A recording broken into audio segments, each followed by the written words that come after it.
Primera lección. ¿Qué es gnosis? Etimológicamente, gnosis es una palabra de origen griego que significa conocimiento, sabiduría de todo cuanto existe dentro del cosmos infinito. La palabra gnosis la encontramos en la terminología científica como diagnóstico, o sea, conocimiento claro, exhaustivo, profundo de algo que se estudia o investiga. Los antiguos nos dejaron la sabiduría en signos, es decir, en claves, símbolos. Quien poseía la clave, o sea, la gnosis, alcanzaba el conocimiento oculto de esos jeroglíficos. La gnosis es el conocimiento trascendental del hombre y el universo, aprehensible mediante las facultades de cognición del ser, con doctrinas y ritos propios, y que tiene como meta la autorrealización del ser, es decir, el desarrollo armonioso de todas las infinitas posibilidades humanas. La gnosis es un funcionalismo muy natural de la conciencia, una filosofía perennis et universalis. Es el conocimiento iluminado de los misterios divinos. Donde quiera que exista un anhelo espiritual, una inquietud espiritual, allí donde alguien se pregunte quién soy, de dónde vengo, para dónde voy, por qué existo, para qué vivo, cuál es el objetivo de mi existencia, etc., ahí está la gnosis. Por eso grandes maestros de la humanidad nos dicen que la gnosis es origen de toda sabiduría, es ciencia, síntesis. La gnosis es esoterismo auténtico de fondo, desenvolviéndose de instante en instante con vivencias místicas muy particulares. Doctrina extraordinaria que fundamentalmente adopta la forma mítica y a veces mitológica. La palabra gnosticismo, sistema o corrientes dedicadas al estudio de la gnosis, implica una serie coherente, clara, precisa de elementos fundamentales, verificables, mediante la experiencia mística directa. No está de más en este trabajo aclarar en forma enfática que el gnosticismo es un proceso religioso muy íntimo, natural y profundo. Tal como lo utilizan los gnósticos de los primeros siglos del cristianismo, la palabra gnosis podríamos traducirla por intuición, porque gnosis entraña un proceso intuitivo de conocerse a uno mismo, y conocerse a uno mismo desde en ellos es conocer la naturaleza y el destino humano. Según el maestro gnóstico Teodoto, que escribía en Asia Menor hacia 140-160, el gnóstico es aquel que ha llegado a entender quiénes éramos y en qué nos hemos convertido, dónde estábamos, hacia dónde nos apresurábamos, de qué se nos está librando, qué es el nacimiento y qué es el renacimiento. Sin embargo, conocerse a uno mismo en el nivel más profundo es al mismo tiempo conocer a Dios. Este es el secreto de la gnosis. Estudiando la palabra gnosis por sílabas tenemos G.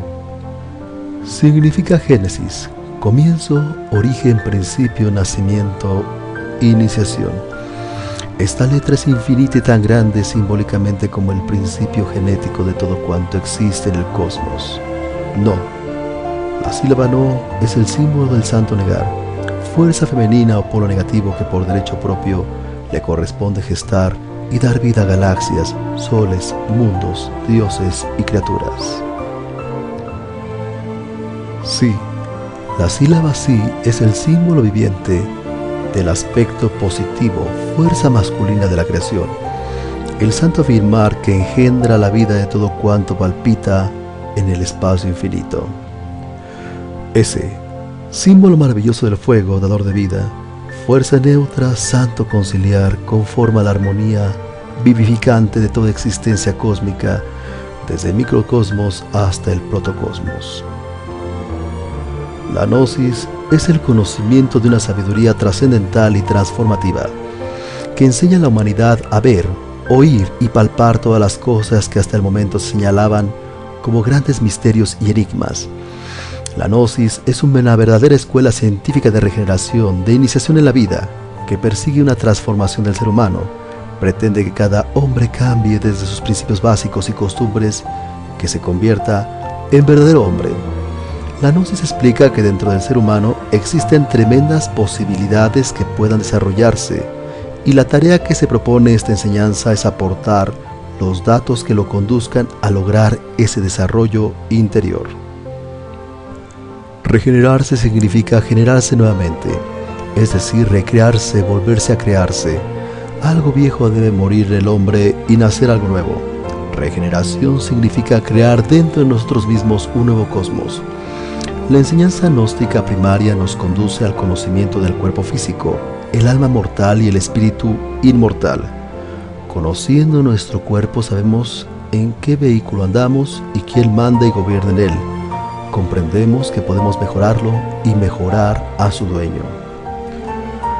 Esta escuela de regeneración está dirigida por el Círculo Consciente de la Humanidad o Círculo Esotérico, formado por personas que ya han alcanzado el más alto grado de desarrollo posible y que poseen todos los estados de conciencia despierta que les son accesibles, todo el saber consciente posible al hombre y una voluntad libre e independiente. La meta u objetivo final de esta escuela de regeneración gnóstica es la creación del hombre verdadero. Un hombre verdadero es el individuo auténtico que ha alcanzado el desarrollo total de todas sus posibilidades, logrando así el desarrollo armónico de todas sus funciones, que ha creado sus cuerpos superiores existenciales y ha disuelto la totalidad del ego, es decir, se ha autorrealizado. La gnosis en sí pretende que cada hombre tenga un espíritu vasto y lúcido que intente establecer un nuevo orden racional y científico en las costumbres generales del vivir, inspirándose en las leyes inmutables de la naturaleza. Escuelas de regeneración. En el transcurso de la historia han existido grandes escuelas de regeneración en diferentes lugares del mundo, encontrándose en todos los mismos principios gnósticos en diferentes formas, las cuales constituyen la cadena de oro de la Logia Blanca, entre las que podemos citar Escuela de Esenios, Cetáneos, Peratas, Carpo, Cratianos, Nazarenos, Escuela de Alejandría, Pitagórica, Hermética, Escuela Alquimista de los Rosacruces medievales, Escuela del Raja Yoga, Escuelas de Bhakti Yoga, Escuelas de Gana Yoga, Escuela de Aryabharta Ashrama del Tíbet, Escuela de los Maniqueos de origen persa, Escuela de los Sufis con sus danzas sagradas, Escuela de los Templarios, los Druidas, Escuela de Budismo Zen, Chan, Chino, Japonés, Hindú, Escuela de Yogis del Indostán. Misterios de Egipto, Troya, Roma, Cartago, Eleusis. Misterios de Mitra, Dionisio, Samotracia, Cambires. Misterios de Hecate, de la Gran Madre de Serapis, de Cibeles de Isis. Libros de Paracelso, masones primitivos. Mitos griegos, fenicios, sirios, hindúes, palestinos. Sabiduría Vedanta. Gimnosofos, hoyinas solitarios de la central Loanes Samanos. Los sublimes cultos religiosos de los nahuas, aztecas, mayas, toltecas, zapotecas, chifchas, incas y quechuas. Doctrina secreta de los caballeros del Santo Grial. Los papiros de Nag Hammadi. En el año de 1945, un campesino árabe hizo un asombroso descubrimiento arqueológico.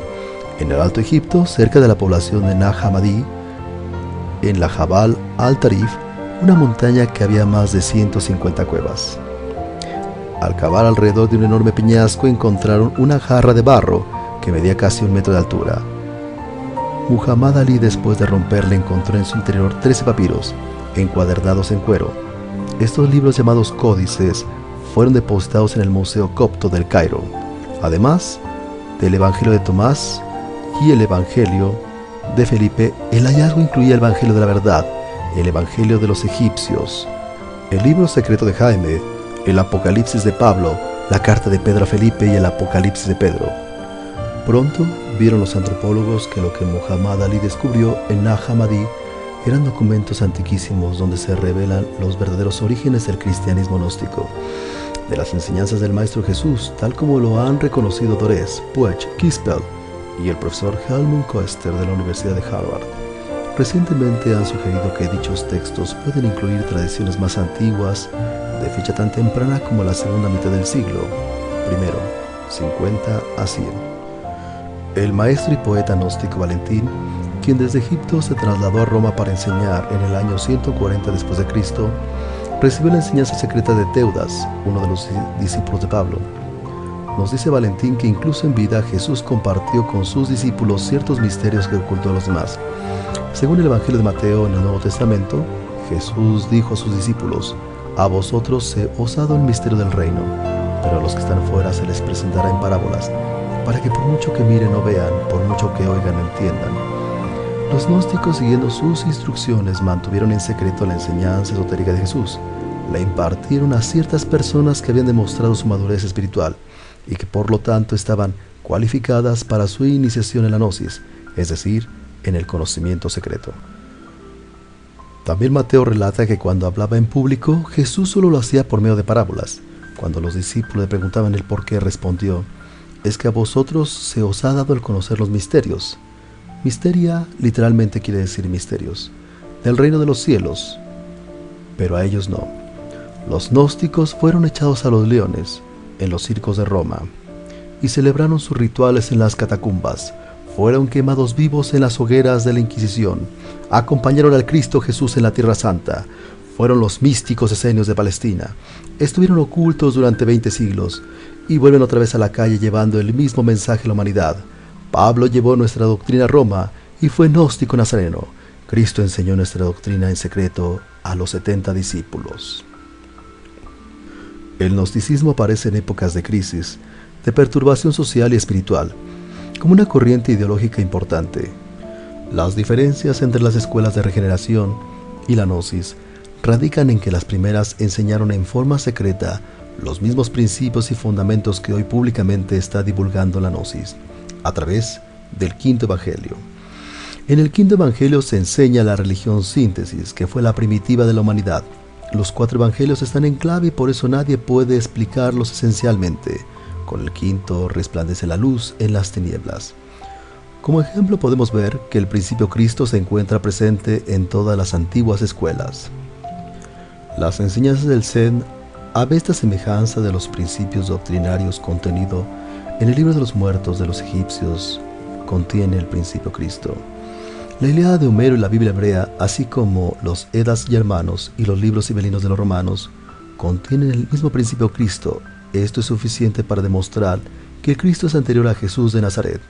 Cristo es un principio cósmico que debemos asimilar dentro de nuestra propia naturaleza físico, psíquico, somática y espiritual. Entre los persas Cristo es Hormuz, entre los indostanes es Krishna. El Cristo y el Evangelio de Krishna es muy semejante al de Jesús de Nazaret. Entre los egipcios Cristo es Osiris, y todo aquel que lo encarna era de hecho un osirificado. Entre los chinos es Fuji, el Cristo cósmico quien puso el Uno King. Entre los griegos el Cristo se llama Zeus, Júpiter, el padre de los dioses. Entre los aztecas es Quetzalcóatl, el Cristo mexicano. Entre los Edas y Hermanos es Balder. Así podríamos citar el Cristo cósmico en millares de libros arcaicos y viejas tradiciones que vienen de millones de años antes de Jesús. Todo esto nos invita a aceptar que Cristo es un principio cósmico contenido en los principios substanciales de todas las religiones.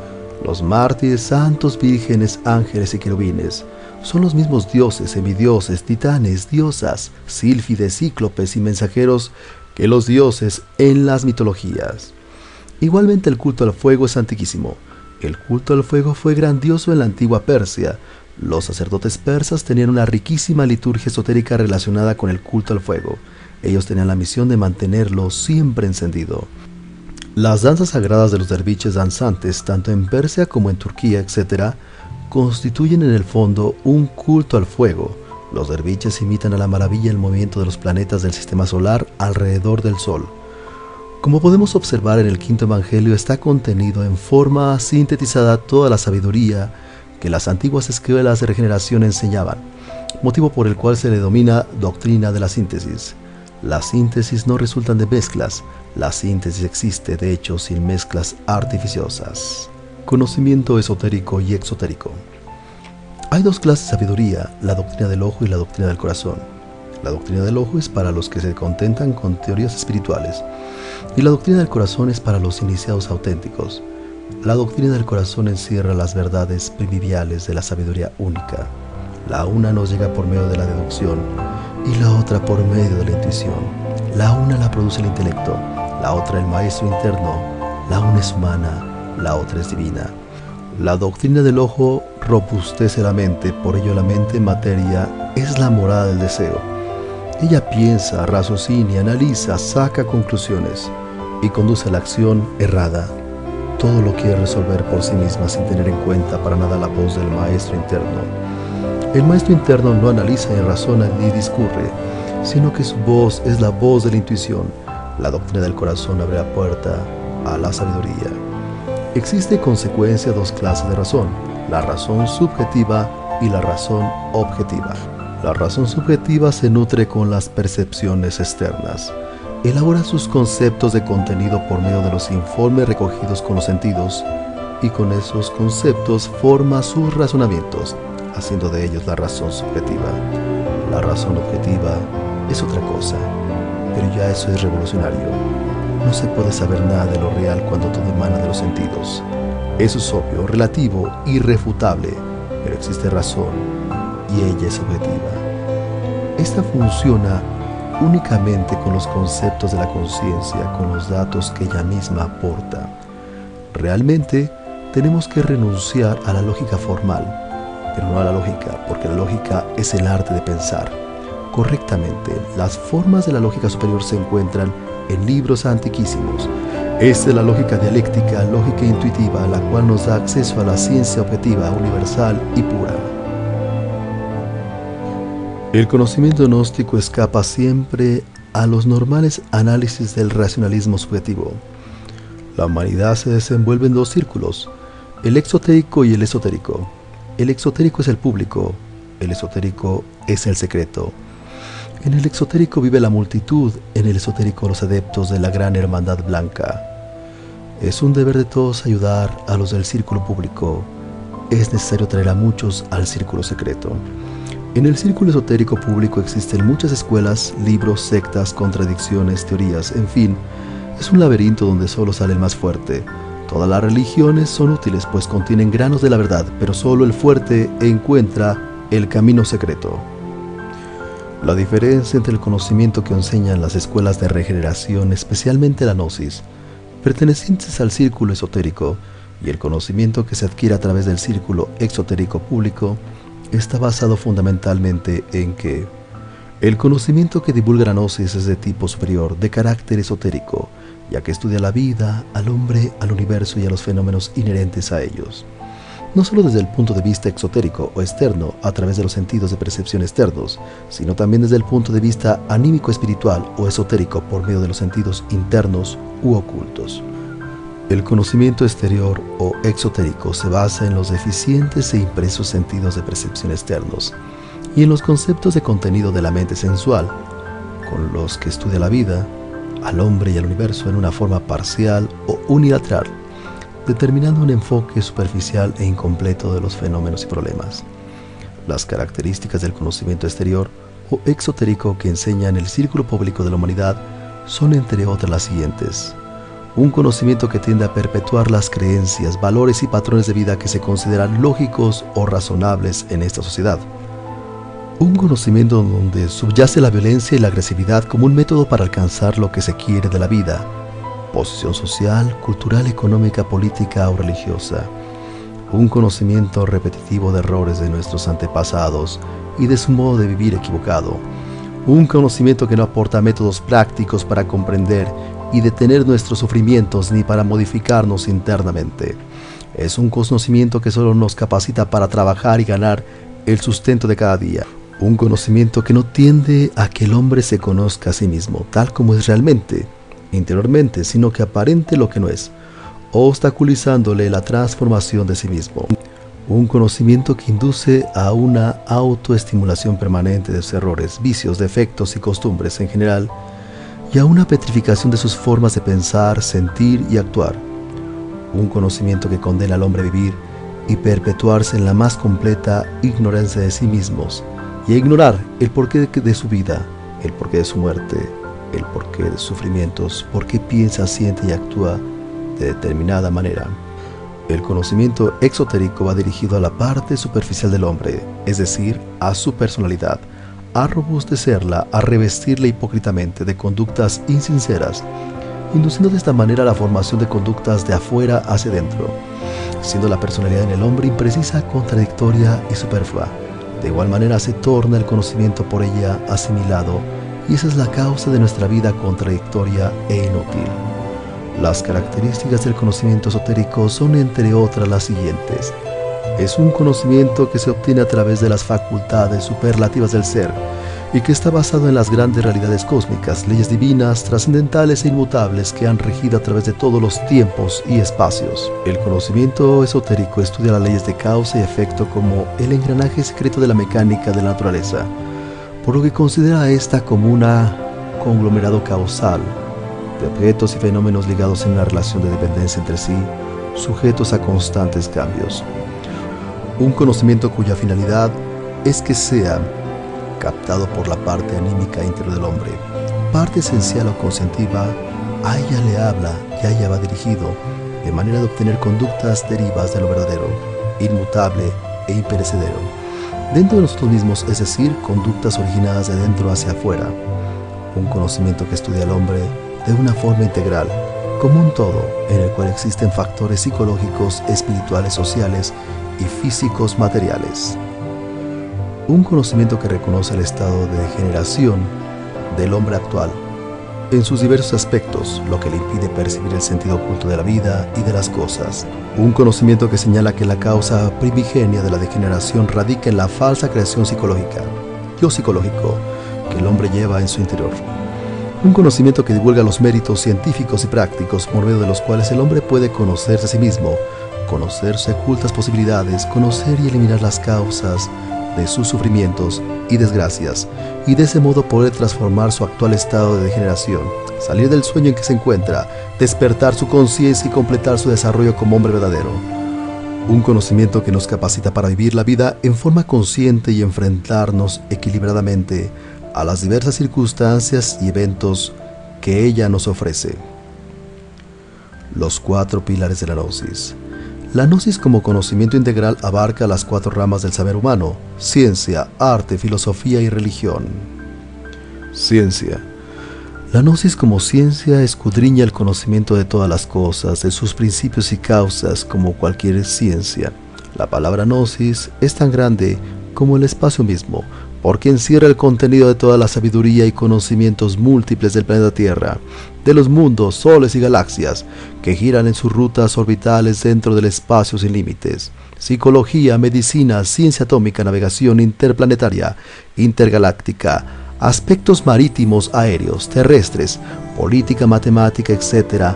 Todo, absolutamente todo aspecto del saber y de la ciencia en general está dentro de la ciencia gnóstica. La gnosis es comprobable, el laboratorio es nuestro propio cuerpo y la naturaleza en general. En ellos podemos experimentar y lograr la comprobación real de todos los fenómenos y hechos explicados. En estos estudios no estamos limitados al mundo tridimensional de Euclides, porque se conoce la existencia de la cuarta, quinta, sexta y séptima dimensiones superiores de la naturaleza, que le proporciona al investigador una explicación completa y profunda de todos los fenómenos. Igualmente, la gnosis afirma que el átomo no solo está constituido de materia y de energía, sino también de inteligencia, de conciencia. El Kybalión dice: todo en el universo es vibración. El átomo vibra, por lo tanto la molécula, la célula, los órganos, el cuerpo, la naturaleza, los mundos, vibran también. El cuerpo humano es la suma de vibraciones de distintas frecuencias. El hombre está dotado de poderes, de misterios. La ciencia gnóstica afirma que en el universo solo existe una sustancia básica llamada espíritu universal de vida, que cuando cristaliza recibe el nombre de materia y cuando no, permanece en su estado fundamental, siendo el electrón el puente entre la materia y el espíritu. La conquista del espacio solo es posible por medio del uso de la energía solar, pues esta es más potente que la energía atómica. Donde alcanza a llegar un rayo de luz solar, allí alcanza a llegar el hombre. La ciencia moderna ha demostrado que en el ser humano solo un 3% o 7% de las zonas del cerebro están activas y el 97% inutilizado, atrofiado. La ciencia gnóstica da las técnicas para recuperar todas las capacidades del cerebro. Existe, por lo tanto, la ciencia pura como la de la gran obra, como la de los alquimistas medievales, como la de un Paracelso, la de un Pablo de Tarso, Pitágoras, etc. Este conocimiento es para todas aquellas personas que, cansadas de creer, quieren ya saber. Arte. La gnosis es exquisitamente artística, pues a través de ella utilizamos nuestros sentidos con los cuales podemos apreciar la trascendencia y el fondo mismo del arte natural. Lo hallamos en todas las piezas arcaicas, las pirámides, en todos los viejos obeliscos de Egipto, en el México antiguo, los mayas, aztecas, zapotecas, toltecas, incas, las pinturas de un Miguel Ángel, las obras de Leonardo da Vinci, en los jeroglíficos de Egipto, bajos relieves antiguos, en la China, en los viejos pergaminos de la Edad Media, códices mexicanos, ladrillos asirios, rollos del Mar Muerto, templos antiquísimos, sagrados monolitos, sepulcros milenarios, etc. Todas estas manifestaciones ofrecen en su profundidad simbólica un sentido gnóstico que escapa al intelectualismo. Existen dos tipos de arte. Un arte que podríamos llamar subjetivo es el arte ultramoderno que a nada conduce. Mas existe el arte regio de la naturaleza, el arte objetivo real, el arte trascendental.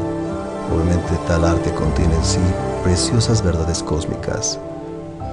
Indubitablemente, el arte gnóstico se basa en la ley del 7, en la ley del eterno Hepta Paraparchinot. Cuando se descubre cualquier reliquia o pieza arqueológica, normalmente se pueden ver ciertas inexactitudes intencionales.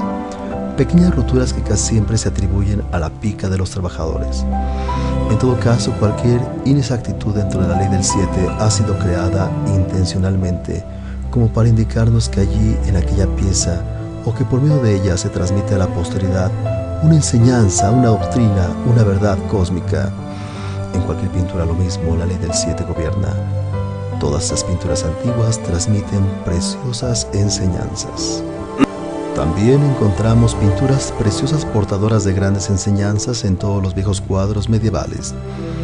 En las catedrales góticas, el arte regio de la naturaleza es pues el transmisor de las enseñanzas cósmicas. En las grandes obras maestras de la música como la de Beethoven, Liszt, Chopin, Mozart, Bach, Wagner, etc., observamos esa sensibilidad artística que proviene de lo más profundo de sus seres interiores. Por eso decía Beethoven, música que viene del alma, que vaya al alma. En el campo de la literatura universal, igualmente existen mensajes psicológicos que narran todos los procesos íntimos para lograr la integración al ser. Encontramos grandes obras clásicas tales como el Fausto de Goethe, la Divina Comedia de Dante Alighieri, la Ilíada y la Odisea de Homero, la Eneida de Virgilio Marón y el Parsifal de Wagner. Filosofía es amor a la sabiduría. La gnosis como filosofía es un funcionalismo natural de la conciencia, una elevación del ánimo que nos capacita para enfrentarnos inteligentemente a todas las adversidades de la vida. Descubre ante nosotros el maravilloso mundo que está más allá de lo físico. Nos permite comprender el porqué de la existencia, trascender a las graves disyuntivas del ser o no ser. Indubitablemente, la revelación legítima tiene sus basamentos irrefutables, irrebatibles en la autognosis. Esta revelación gnóstica es siempre inmediata, directa, intuitiva. Excluye radicalmente las operaciones intelectuales de tipo subjetivo y ensamble de datos fundamentalmente sensoriales. La inteligencia o nous, en su sentido gnoseológico, si bien es cierto que puede servir de basamento a la intelección iluminada, se niega rotundamente a caer en el vano intelectualismo.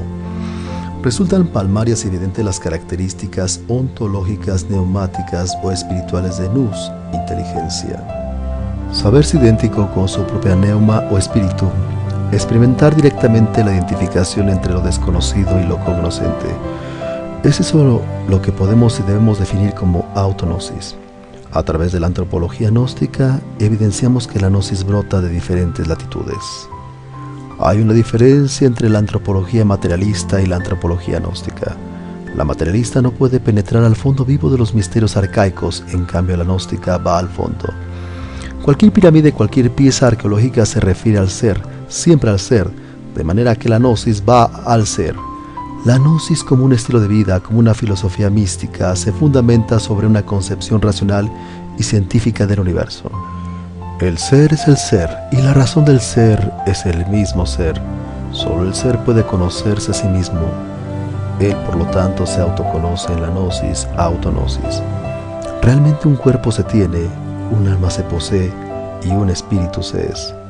No hay que confundir a la conciencia con la memoria, Repetir brillantemente con términos complicados o rebuscados, teorías, frases que hemos leído o escuchado, no es tener conciencia, no es tener la verdad, porque ¿qué es lo que le consta o escucha?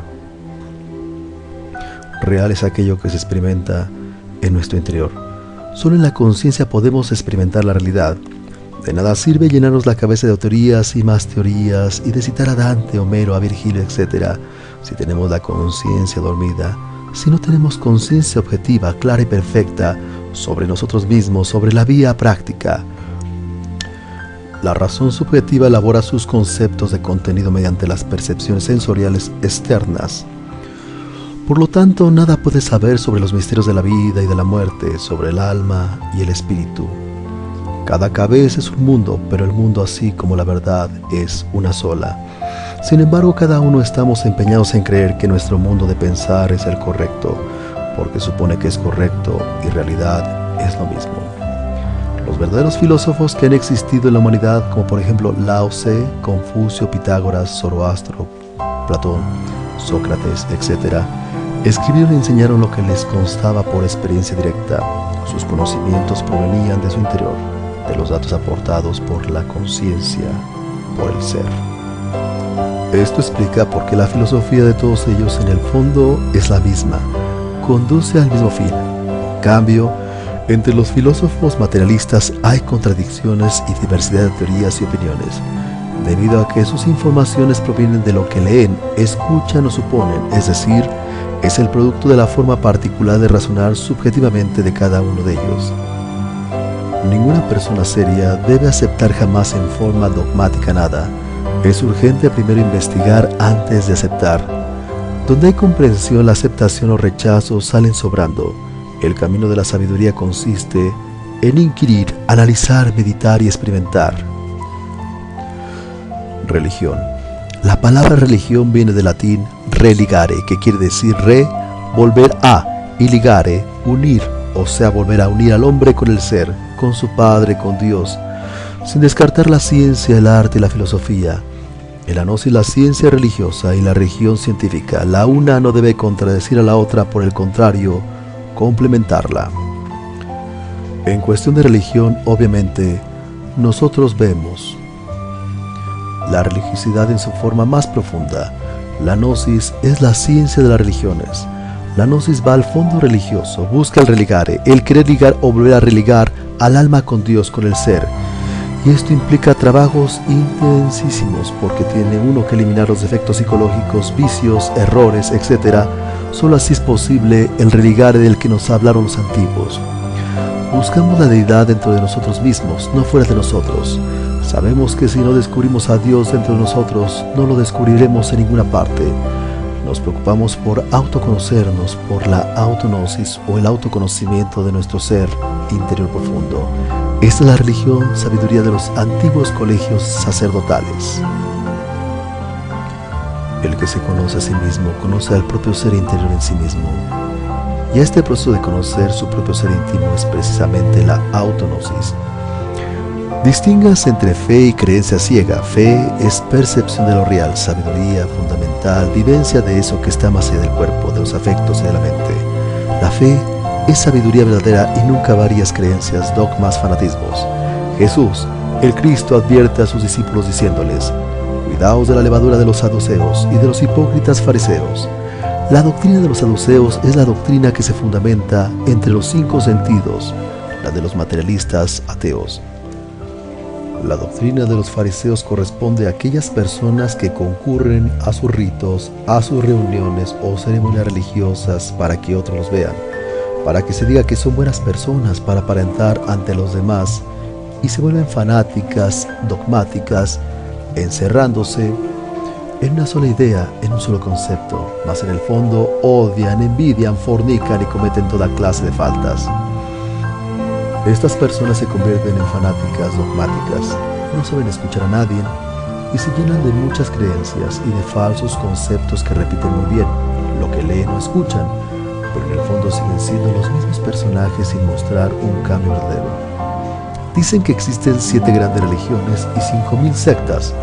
Nosotros los gnósticos afirmamos que solo existe una sola gran religión y esta es la verdad. Realmente solo existe una sola religión, única y cósmica. Creemos firmemente que solo aquel que vivencia la verdad es profundamente religioso. La verdad quiere conocerse a sí misma en cada hombre. Jesús de Nazaret es un cuerpo viviente de la verdad. Jesús encarnó la verdad. Quien encarna la verdad se hace libre. Aquellos que encarnaron la verdad fundaron las grandes religiones. Y las grandes escuelas de misterios. No hay religión más elevada que la verdad. Debemos distinguir entre las formas religiosas y los principios religiosos. Es necesario saber que los principios son fórmulas cósmicas vivientes. Las formas religiosas son los distintos sistemas de enseñar estos principios. La gran religión cósmica universal infinita asume distintas formas religiosas según las necesidades de cada raza y de cada época. Así las formas religiosas se han sucedido una tras otra a través de millones de años. La cinta sucesiva de todas las religiones que han existido en el mundo revela siempre los mismos principios inmutables de la verdad. Las formas religiosas conservan los valores eternos y están organizadas de acuerdo con las necesidades psicológicas e históricas de cada pueblo, de cada raza. Todas las religiones tienen los mismos principios, los mismos valores eternos y solo se diferencian en la forma. No es inteligente que un cristiano se burle de la religión del Buda o de la religión hebrea o hinduista, porque todas las religiones descansan sobre los mismos basamentos. Cuando una forma religiosa degenera, desaparece y en su lugar la vida universal crea nuevas formas religiosas. El mundo necesitaba algo nuevo, la religión universal necesitaba manifestarse en una nueva forma. Jesús fue entonces el iniciador de una nueva era. Así pues, resultan absurdas las luchas religiosas porque en el fondo todas son únicamente modificaciones de la religión cósmica universal. Todas las religiones y escuelas espirituales que existen en el mundo son necesarias y sirven como antesala para entrar en el vestíbulo de la sabiduría. Cada grupo humano es diferente y por lo tanto las diferentes escuelas y religiones se necesitan. Permítasenos la libertad de decir con gran solemnidad que no queremos hacer crítica destructiva. Enfatizamos, y es ostensible, que eso no es delito. Obviamente, y por un simple respeto muy profundo hacia nuestros semejantes, jamás nos pronunciamos contra ninguna mística institución. A ningún elemento humano podría criticársele por el hecho de desconocer algo que nunca se le ha enseñado. El camino secreto jamás ha sido develado públicamente. En los libros sagrados de la antigüedad se hace alusión al camino secreto, se le cita, se le nombra en muchos versículos, mas la gente no le conoce. Cualquier forma religiosa o sistema esotérico se enriquece con la síntesis. Nosotros amamos entrañablemente a todas las formas religiosas. Ellas son manifestaciones amorosas de la gran doctrina cósmica universal. La doctrina de la síntesis no puede perjudicar a nadie porque es la síntesis de todas. La religión es propiedad inherente a la vida como la humedad al agua. ¿Podría un hombre no pertenecer a ninguna religión y sin embargo ser profundamente religioso? Todo aquel que sea capaz de vivenciar la verdad es profundamente religioso aunque no pertenezca a ninguna religión. La íntima religión de la mente con la verdad es religión. Solo el hombre religioso es verdaderamente revolucionario. Con un solo Buda viviente nacido entre las filas del budismo, ya el budismo ha cumplido su misión. Con un solo crucificado entre las filas del cristianismo, ya queda justificada la existencia del cristianismo. Con un solo imán entre las filas del maometanismo, ya queda bien justificada la existencia de la religión maometana. Todas las grandes religiones del mundo han logrado su objetivo con hombres que consiguieron el religare, es decir, que encarnaron la verdad. Realmente muchos son los llamados y pocos los escogidos. Esta ley se ha cumplido ya en todas las religiones.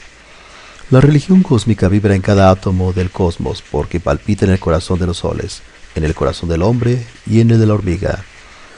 Todas las religiones son perlas preciosas engarzadas en el hilo de oro de la divinidad. Así pues, la ciencia, el arte, la filosofía y la religión son 4 columnas básicas de la gnosis, no existiendo contradicción alguna entre cada una de ellas, sino por el contrario, se complementan mutuamente. Por tal motivo, el maestro Samael Aun Weor dice en sus obras: la gnosis es una sabiduría altamente científica, profundamente filosófica, exquisitamente artística y extraordinariamente mística. En conclusión, podemos afirmar que un hombre verdadero es aquel que ha logrado desarrollar dentro de sí mismo estos 4 pilares para llegar a ser íntegro, completo, es decir, totalmente autorrealizado. Los 3 factores de la revolución de la conciencia. La gnosis difunde las verdaderas bases filosóficas, científicas del matrimonio perfecto, los cuales se sintetizan en los 3 factores de la revolución de la conciencia: morir, nacer y el sacrificio por la humanidad. Morir está relacionado con la desintegración de todos nuestros defectos psicológicos, vicios, manías, aberraciones y todo aspecto psíquico, mental o emocional que nos cause daño a nosotros mismos y a los demás. La finalidad de la gnosis es el despertar de nuestra conciencia, que lamentablemente se halla dormida, encerrada entre miles de estos defectos. Necesitamos acabar con esta inconsciencia para lograr la iluminación. Nacer. El ser humano dispone de diferentes tipos de energía: motriz, emocional, instintiva y sexual. Estas energías debemos utilizarlas y aprovecharlas sabiamente para regenerar nuestro cuerpo, crear el alma inmortal y encarnar el espíritu. El hombre es un ser no logrado, pero por medio del aprovechamiento de esta energía sexual, base de toda creación, puede llegar a dar nacimiento a otros vehículos o cuerpos internos existenciales superiores del ser y convertirse en un nuevo hombre. Estos vehículos superiores aumentan nuestra capacidad cognitiva y el estudio trascendental en las dimensiones superiores de la naturaleza y el cosmos. A este sistema muy conocido y practicado por las antiguas civilizaciones solares, que nos va a permitir nacer de nuevo, como le dijera el Maestro Jesús a Nicodemo. Se le conoce por los nombres de transmutación sexual, alquimia sexual, maituna, el arca de la alianza, arcano AZF, sexo yoga, etc., fabricar los trajes de boda. Sacrificio por la humanidad. Es el reflejo de la muerte mística. Nadie da de lo que no tiene. La ayuda al necesitado es Él. Sígueme de los evangelios. Sacrificio es transmutación de fuerzas. Existe un mecanismo psicológico y cósmico a la vez, que cada acto de sacrificio pone en juego y por el cual éste se transforma en energía espiritual, la que a la vez puede ser aplicada a diversos otros mecanismos y reaparecer sobre los planos de las formas, en un tipo de fuerza integrante completamente distinta de lo que realmente fue su origen. Bibliografía: El despertar del hombre, curso esotérico de Cábala, los misterios mayores, las 3 montañas, mensaje de Navidad 1968-1969, curso zodiacal, la felicidad mediante la meditación superior, la doctrina secreta de Nahuac, la transformación social de la humanidad, el matrimonio perfecto, gnosis del siglo XX y educación fundamental. Todos estos libros fueron escritos por el venerable maestro Samael Aun Weor.